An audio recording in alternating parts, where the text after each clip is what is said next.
Hello everyone, and welcome back to the third installment of our remote work video series. If you're just joining us, I'm Mark Strassman, Senior Vice President and General Manager of UCC here at LogMeIn, and a full-time remote worker. Today I'll be offering some tips on how to build and maintain relationships within a dispersed workforce. While meeting audio is crucial, and it's the least common denominator of any meeting, 93% of communication is nonverbal.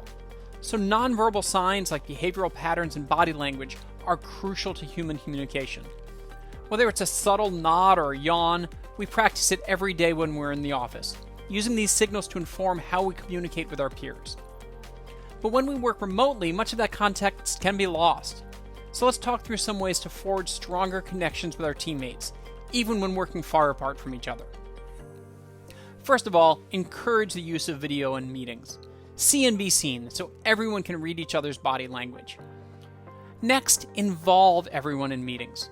If you're the meeting leader, take charge to make sure everyone is represented. It's easy for someone who's naturally quiet to avoid joining the conversation over video, so you as the leader have to make a conscious effort to solicit inputs from all remote attendees and discourage people from talking over one another. Next, try to create virtual water cooler moments like you'd have in the office. While enabling video helps tremendously here, so many other important interactions happen outside of meetings. A chat application like Slack or GoToMeeting Messenger can open a line of communication that bring virtual teams together, letting them riff on ideas and other happenings without needing to be in the office. You can also have meetings without an agenda, just having a virtual office hours so people can talk without having to follow a specific forum. Lastly, network.